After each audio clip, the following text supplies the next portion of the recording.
Okay, so you are so tired, you literally feel it all the way back in 1999. You wake up at 3 a.m. and your brain refuses to shut the hell up.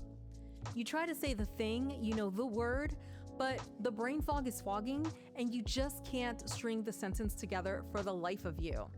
Not just that, but you're looking in the mirror at yourself and you're wondering when in the hell you swallowed a pool floaty because that belly just can't be yours. You're doing everything right. You're eating well, you're working out, you are trying so hard. Or you're on the other end and you don't even know what's happening or where to begin. Girl, listen. I see you, I hear you, because I am you. Because I lived with these exact symptoms for more than 20 years. 20 years, let that soak in. I thought I was broken, I thought I was lazy. I seriously thought I was just failing at life. But I wasn't failing at all, I just didn't know it at the time. Something was actually happening inside my body that I didn't understand. And once I finally figured out what was going on, everything changed. So allow me to introduce you to my long-time companion, Cortisol. Around here, we call him Cordy, and I have a few choice words for him. Keep watching because I am going to spill the deets on this cortisol fella and share some really easy to implement habits to help you get back on track and feel like a human again. So let's talk about Cordy's actual job. So cortisol is a hormone made by your adrenal glands, and they're these little glands that sit on top of your kidneys. So cortisol's main job is to help your body respond to stress. When your brain perceives that there's a threat, and seriously, this could be physical, mental, emotional, like whatever, it signals your adrenal glands to release cortisol into your bloodstream.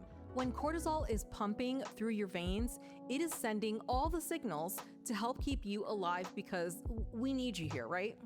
So your heart rate is gonna spike, your muscles are gonna flood with all kinds of energy, your brain is going to become laser focused, your digestion is going to shut down, and this is all in the name of survival because again, we want you here.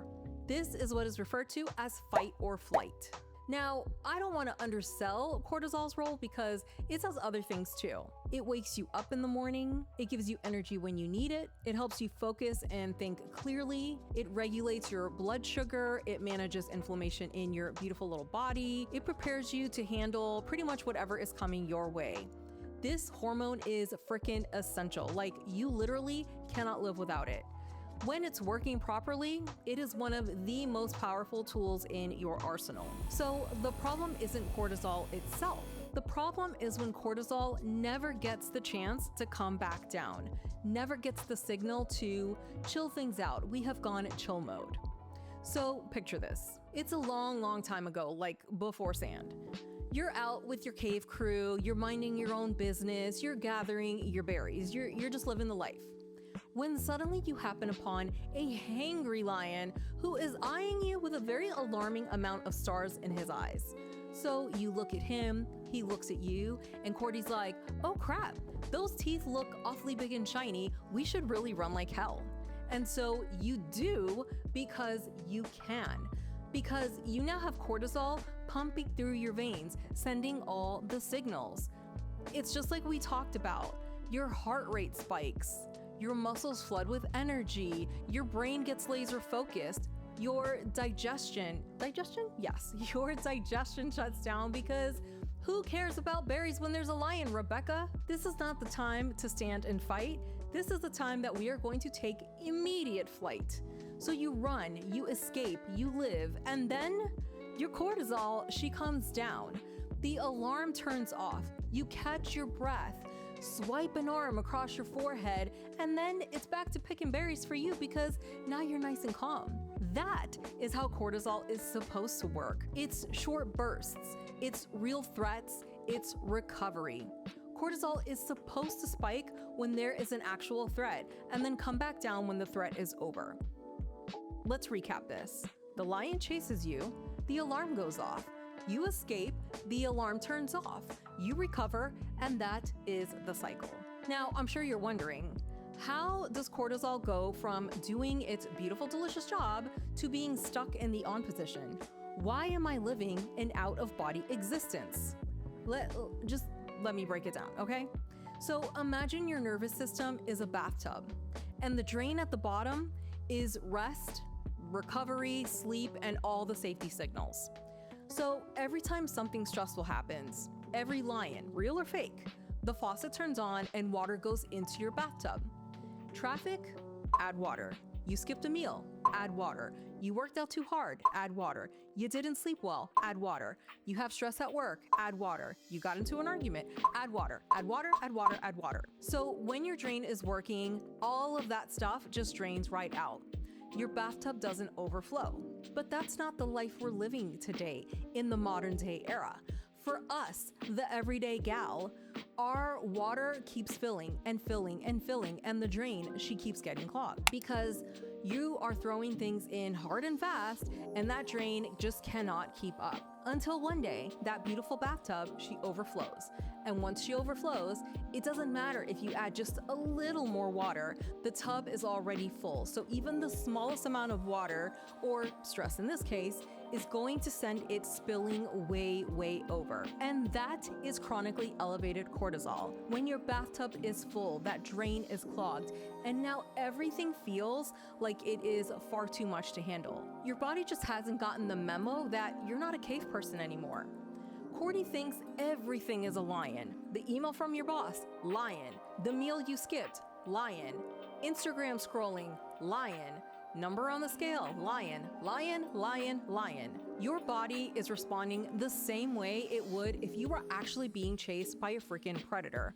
Your heart is racing, your muscles tense, your digestion shuts down, your brain is in survival mode, except you're not running from anything. You are likely just sitting in traffic, you're standing in line at the store, you're standing on the scale, you're sitting in a meeting at work for the 10th time in the day, you're doom scrolling on socials.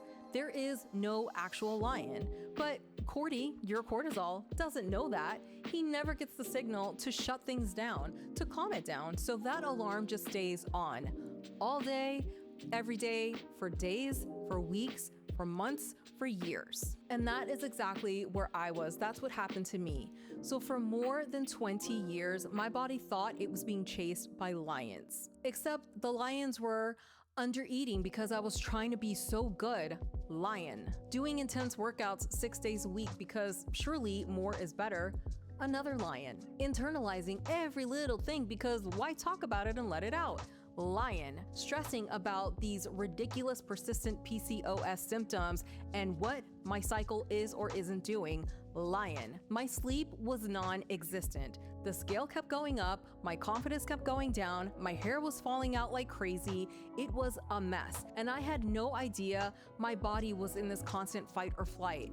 I really did think I was just broken or lazy or failing at life, but I wasn't broken. My bathtub was overflowing. And I'm gonna say that loosely. That thing was so full, it fell through like 7 stories, you know? My body was doing what it was supposed to do. It was pumping that cortisol all through my bloodstream to help me outrun these perceived lions and keep me alive. What took me too long to figure out was that the lions were actually my habits, my lifestyle, my daily choices that I didn't know were actually triggering that alarm over and over and over again. I thought this is life. This is what life is like. And now I am in my 20s, and now I'm in my 30s, and now I'm 40, and this is what it's gonna be like. Until I decided that that wasn't gonna work for me anymore. I was so tired of just feeling tired. I was done feeling broken and crazy. I was done feeling so uncomfortable in every piece of fabric that touched my skin. I was just done. So let me tell you what I did. And it's gonna sound easier than it actually is. I changed my mindset. And I started working on figuring out how to speak my body's language. I needed the new and improved Duolingo, and I needed it stat because things were so dire. And so I started researching and paying attention and learning the cues and making my list and checking it twice. And then I started to remove triggers one by one, trial and error, keywords here. It took a lot of time and patience, but I figured out how to nourish my body with the right foods. I prioritized real whole foods that didn't crash or spike my blood sugar. I cut out the intense workouts and switched over to strength training, which I love by leaps and bounds. I really took time to recover and actually let my body rest for once. I started prioritizing sleep like my life depended on it, because you know what? It did. I got rid of toxic chemicals and damn near everything with a scent because research, and I needed to learn everything I could. And the list goes on and on, it really does, but I was seeing the light at the end of the tunnel. And slowly but surely, my sleep got better, my energy came back, the weight started coming off, the brain fog lifted, and not because I fixed my cortisol, but because I stopped setting off the alarm 24/7. Friend, if any of this sounds like you, if you can relate but at all, and you're ready to take action and help your beautiful body, then let me share some super easy to implement ideas to help you start signaling to your body that it is safe, because ain't nobody got time to be living that depleted life, you know? So let me preface this by saying you do not have to overhaul your life in a day. Also, a lot of these sound really easy, but trust me, they work. You don't have to do everything I did. These are just ideas. I didn't do everything on this list. I did quite a few because trial and error. But honestly, just pick one, start small, start sending those safety signals to your body, and let Cordy know that, hey, you're safe, it's calm, it's all good. So let's start with some of the easiest things that you can literally start doing today. And the first one is one of my favorites. It's morning sunlight. And it is as simple as sitting outside for like 10 minutes. That is it. The morning light is so special because it really helps to regulate your cortisol and your circadian rhythm, which equates to a calm body. The next thing, chill walks. I love a good walk. And I'm not talking about a power walk. You're not at the mall just like swinging your arms with your crew. I'm talking about a really nice chill walk. You are just taking in the fresh air, maybe two birds, one stone. You're soaking up that beautiful morning sunlight too. But nice, chill, calm walks help to lower your cortisol and signal to your body that it is safe. You're not running from everything. It's all good. We're cool. My next tip is to try some deep breathing. So simple breathing techniques are so super beneficial and ridiculously underrated. So try this 5 times. Breathe in for a count of 4, hold for a count of 4, and release for a count of 6. Do this when you're stressed, when you're overwhelmed. Just take some beautiful breaths. Deep breathing literally tells your nervous system it's okay to calm down. My next tip is to put your phone away at least 1 hour before bed. No scrolling, no emails, no texting, no comparing yourself to everyone's highlight reel on Instagram. Give your brain a break from the digital world and just be in the moment. Now, if you're ready for a little more effort, then let me hit you with these. My first tip is to create a beautiful nighttime routine. So without even thinking about it, you actually have a morning routine. When you wake up, when you put your feet on the ground, when you slip your feet into your slippers, you drink your coffee, you wash your face, you brush your teeth, whatever it is, that is a morning routine. You want to do the same thing at night. When you do those things in the morning, it signals to your body that it's time to wake up and get going for the day. When you do it at night, you end your work day, you have your dinner, you take your shower, you cozy up on the couch with a warm mug of tea or whatever it is. That is all signaling to your body that it is time to calm things down and it is safe to sleep. My next tip is 1 whole food meal per day. Now, you do not have to overhaul everything, especially your diet. Just start with 1 meal. So my thinking is for breakfast, you may have a small bowl of fresh fruit. You may have a couple of boiled eggs or scrambled eggs, maybe some sweet potatoes, some spinach, whatever. The point here is to have real food, single ingredient foods that are not processed or in a package, if you can avoid doing that stuff. Okay, next tip, eat protein at every meal. Protein is fantastic because it actually helps to stabilize your blood sugar and tells Cordy that you're not starving. Because listen, we do not need any more stress signals going anywhere, right? My next tip, spend time with people who are a good vibe, not with people who drain you, not with people who put you down, not with people who make you feel bad about yourself. You don't need downers in your world. If you dread seeing someone, being in the presence of someone, take the hint. Your body is talking to you. Listen to the cues.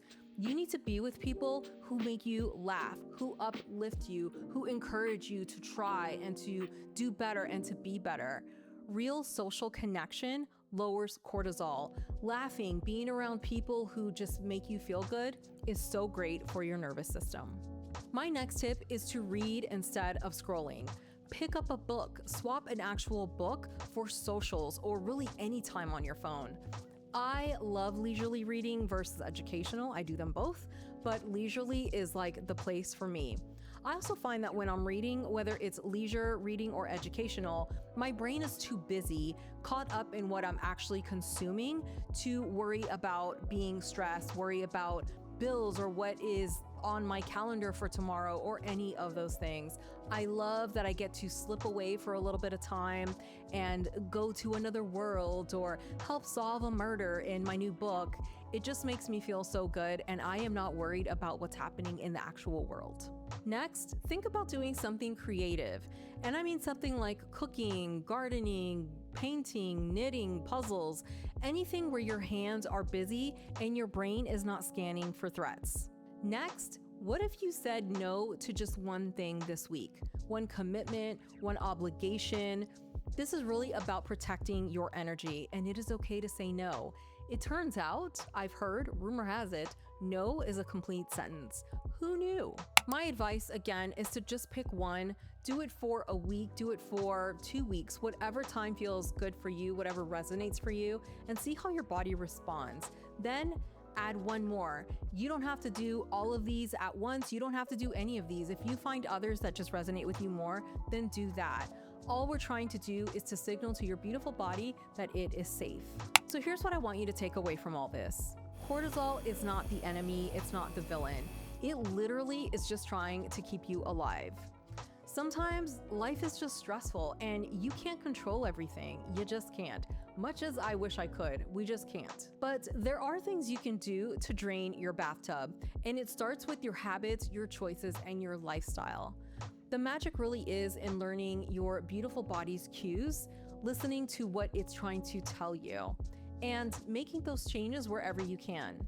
And then you can actually start to heal. This is not going to happen overnight. It is going to take time and patience from you. But listen, trust me when I tell you to trust the process and stick with it, because consistency is everything. Please know that when I say it's habits, it's choices, it's lifestyles, that I am in no way telling you to blame yourself. Life just happens. We tend to get caught in these cycles where we just do things over and over and over again because they're familiar. They become habits. They become our lifestyle, our life. And so we do these things on repeat, not even thinking about it. So please do not blame yourself and think that you should have done things differently and you wished you had known before, because I am such a big believer in things happening the way they happen for a reason. And I've really said and thought to myself for a long time that if part of the reason I have gone through all the things I have gone through, and I have struggled with the hormones and the PCOS and the lack of sleep and the hair falling out and the acne like a 13-year-old middle school girl and whatever other things I've gone through, just in the name of being able to be here to help you and to be your friend, your companion, and to tell you that you are not alone, then so be it. I am happy to do that, and I would do it all over again. But I really do encourage you to be nice to yourself, be kind to yourself, and give yourself a lot of grace. This is a time of healing. It's a season of healing, and you should be super gentle with yourself and really listen to your body's cues. All of that said, my beautiful friend, I have been working on something so special for you, something that I cannot wait to share. And while I can't get into the deets right now, I can tell you that it's something I am creating with the health of your nervous system at the forefront. I want you and Cordy to be besties again, to be on speaking terms. If you want to be in the know, then click on the link in my description down below and join my mailing list. When you join, you are going to get exclusive updates, early access, and you will be the very first to know when this thing can finally be your thing. After you join the mailing list, make sure you comment down below and tell me What is your biggest lie-in right now? What's the thing that has your bathtub overflowing? Is it sleep? Is it food? Is it stress? Is it over-exercising, scrolling on the socials at midnight, all of the above? Make sure you drop a comment and tell me. If you enjoyed this video, and I really hope that you did, please make sure that you give it a thumbs up, you subscribe, and you click that notification bell because all of that really supports my channel and it means the world to me. I will see you next time. Mwah.